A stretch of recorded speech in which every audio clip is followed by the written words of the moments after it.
Salut les beautybooks, c'est Marie et bienvenue sur ma chaîne.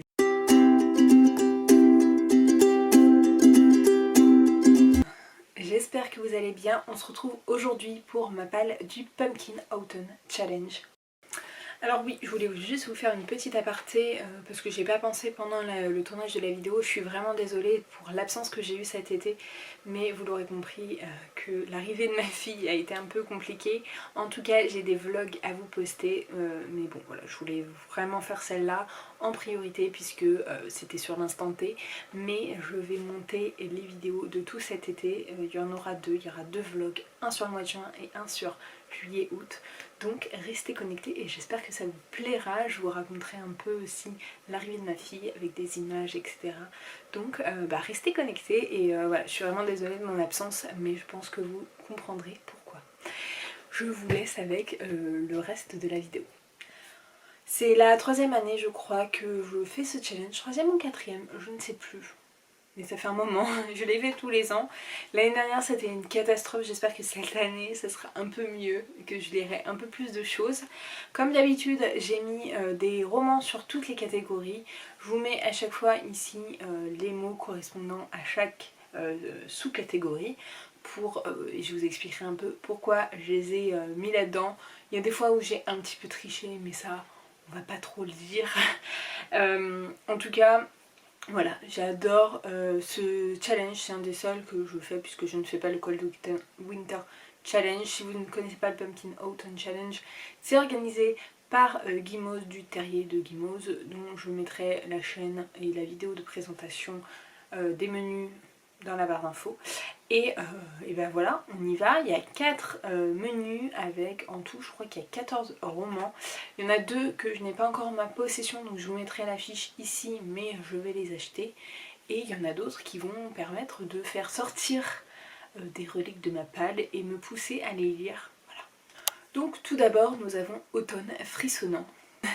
Et la première catégorie c'est Ghost Hunt, et pour cela j'ai choisi Tunnel of Bones de Victoria Schwab, puisque ici nous sommes sur des chasseurs de fantômes.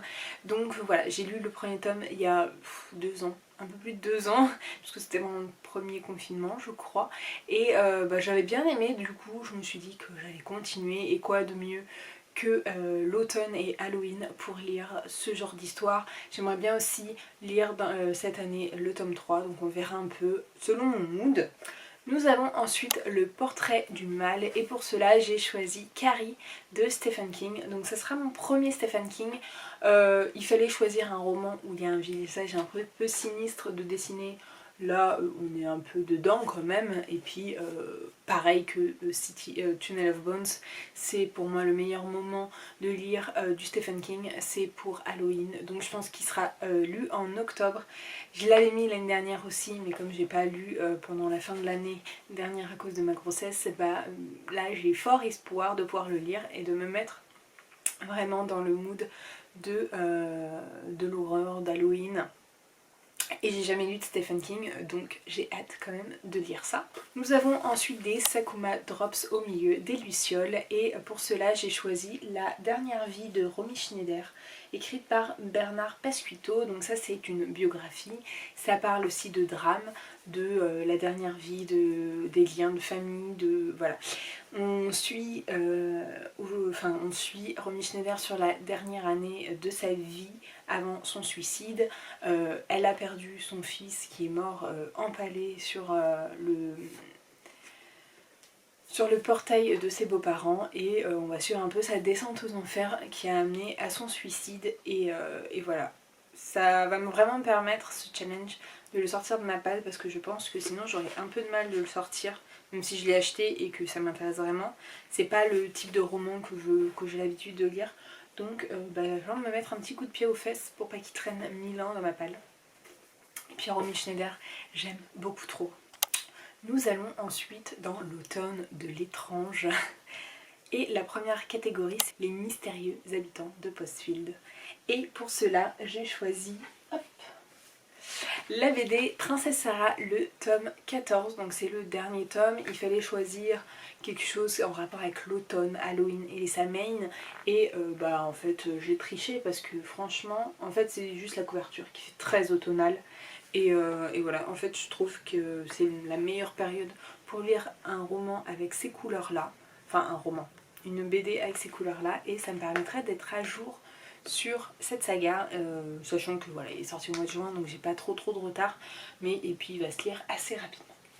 Dimos ne nous a pas trop aidé avec ses intitulés, puisque j'ai beaucoup de mal à les retenir pour pas avoir à les lire devant vous.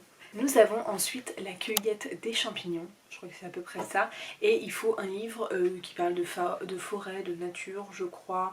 Après j'ai pas trop les mots clés, mais moi j'ai choisi forêt, et je vais lire, donc c'est la lecture commune organisée par Marion de la chaîne Snodza, donc c'est After de Oriane Velten, et bah voilà, il y a des arbres, il y a des baobabs, donc bah, je me suis dit que ça allait coller, parce que j'avoue que j'étais un peu asséchée devant cet intitulé, et puis j'ai pensé à celui-ci.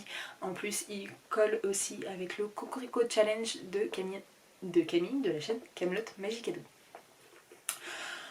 Dans cette histoire, je connais pas exactement, mais je crois que c'est une civilisation qui habite au travers, enfin autour de ce baobab, qui ne connaît pas trop les environs, c'est vraiment dans le futur, et une jeune femme va être missionnée pour découvrir ce qu'il y a en dehors de ce baobab, et on va suivre ses péripéties.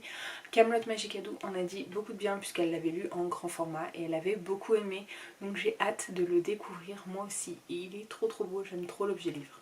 Ensuite nous avons In the Dark, I Hear a Call, et il fallait choisir de la fantasy, dark de préférence, et après j'ai pas les autres mots clés, mais moi j'ai choisi L'Héritage des Rois Passeurs, puisque c'est de la fantasy, c'est de Manon Fargeton. Je l'avais acheté l'an dernier dans Gilbert Joseph, et voilà, et il me tarde de les lire parce qu'apparemment il est vraiment cool. Je crois que les Illusions de Savoir est un peu meilleur, mais bon, j'ai décidé de commencer par celui-ci. Et il me tarde de lire, j'aime beaucoup la plume de Manon Fargeton. Et encore une fois, ça marche dans le Cocorico Challenge. Alors là, clairement, vous m'en voudrez pas, mais je vais le lire avec mon téléphone devant parce que c'est beaucoup trop long. C'est soit vent, rêve, cendre et néant, soit nuit, noir, âme et souhait. Et j'avoue que j'ai plus trop les mots-clés, je crois que... je sais plus, mais je crois qu'il y avait sorcier, sorcière dedans, enfin sorcière dedans, et pour cela j'ai choisi le dernier tome d'Harry Potter, donc c'est le tome 7, And the Deathly Hallows, donc c'est les reliques de la mort. Là je l'ai en anglais, mais clairement je vais le lire en français, je vais me prendre un e-book en français. Il fait 600 pages, mais il faut vraiment que je finisse cette saga, c'est ma première lecture de Harry Potter, et là on est à la conclusion, donc il faut que je le lise, et la période automne, hiver, Noël et tout, c'est vraiment la meilleure période pour moi pour lire du Harry Potter, et voilà, j'ai hâte de découvrir la conclusion de cette histoire. Même si je la connais en livre, en film, j'ai envie de la découvrir en livre. Nous arrivons dans un menu un peu plus cocooning puisque c'est automne, douceur de vivre. On commence tout d'abord avec 2 citrouilles, en valent mieux qu'une. J'ai un peu galéré à le dire, et il s'agit de lire soit une duologie, d'en commencer une ou d'en terminer une, et moi j'ai commencé une duologie, sachant que j'ai déjà commencé ce roman. Il correspond également au Cocorico Challenge. Il s'agit de Calam, le tome 1, donc Les Deux Visages de Paul Béorn.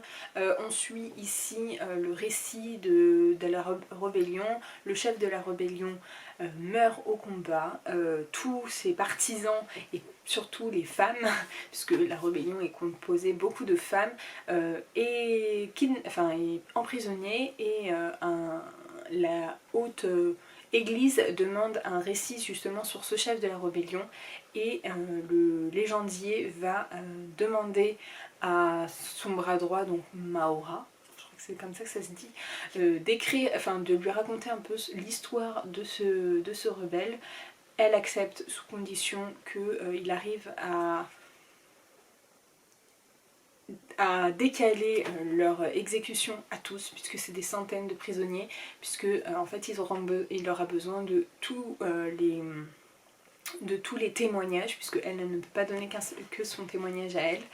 Et le fait d'avoir décalé son exécution va lui permettre aussi à elle d'essayer de s'échapper. Voilà, elle veut pas être tuée, hein, clairement. Donc voilà, pour l'instant j'aime beaucoup, j'ai lu 100 pages, mais j'accroche énormément et j'ai hâte de découvrir la suite. C'est ma copine Sandra qui me l'avait offert, donc je la remercie encore grandement. Nous avons ensuite la maison Slangster. Je crois que c'est à peu près ça, mais je ne sais pas trop comment ça se dit. Et là, il faut lire un livre audio. Et moi, en fait, je vais continuer un livre que je suis en train de lire depuis une éternité.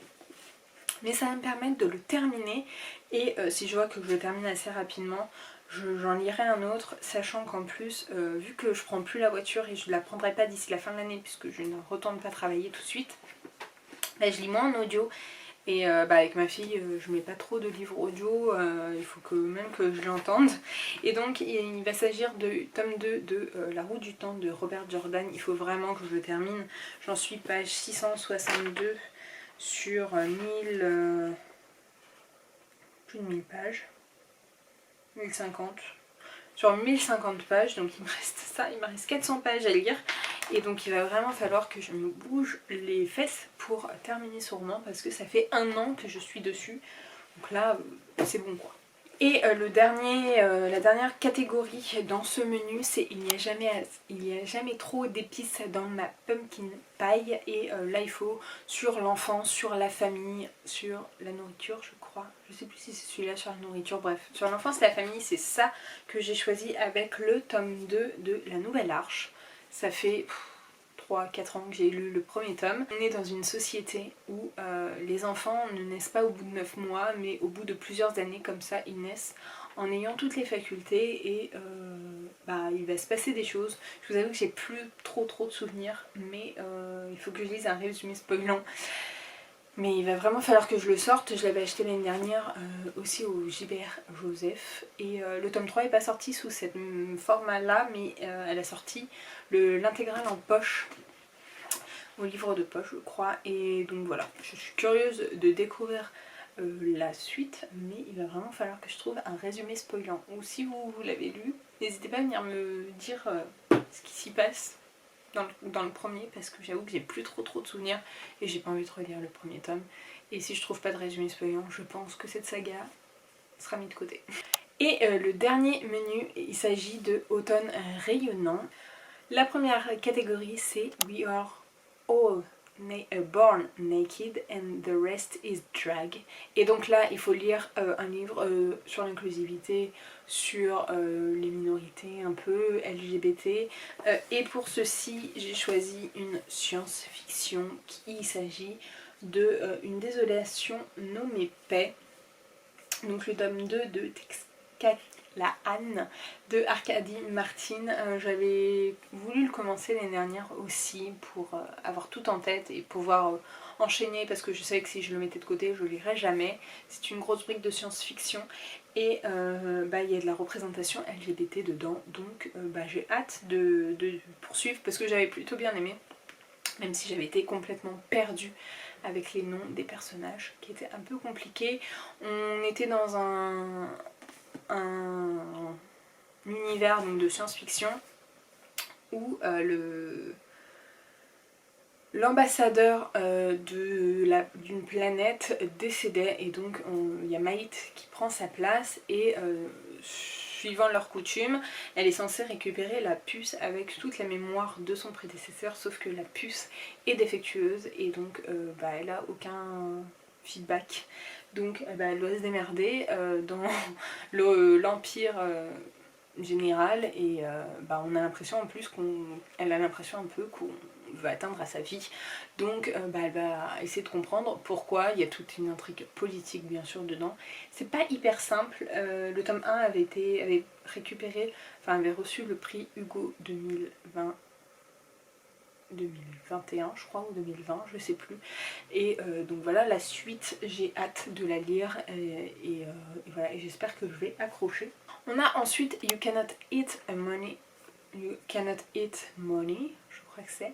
Et là ça parle plus d'écologie, de science-fiction, enfin je sais pas s'il y a la science-fiction, mais en tout cas d'écologie.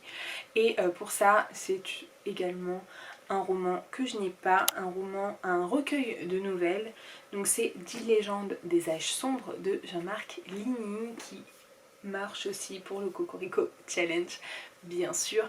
Et il me tarde de l'acheter, apparemment il est pas hyper facile, il faut un peu s'accrocher, mais j'en ai entendu des bons avis, donc j'ai hâte de le lire.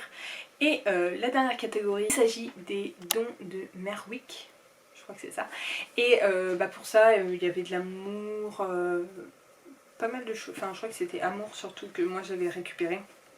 Et donc je vais lire l'As de pique de Morgane Moncomble, donc le spin-off de l'As de cœur, où là on va suivre deux personnages qu'on voyait déjà dans l'As de cœur, mais plusieurs années plus tard, Daisy est une chanteuse célèbre et elle va avoir comme garde du corps Thomas, sachant qu'elle l'a toujours aimé.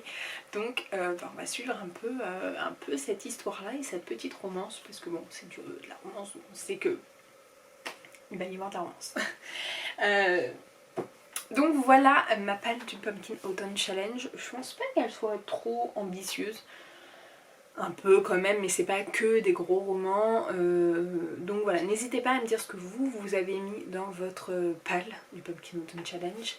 J'espère que cette palle vous aura plu. N'hésitez pas comme d'habitude à la liker, à la commenter, à vous abonner. Mettez-moi en bas si vous avez lu certains livres, votre palle à vous. Ça me ferait trop plaisir de pouvoir avoir d'autres idées et pouvoir engorger ma wishlist.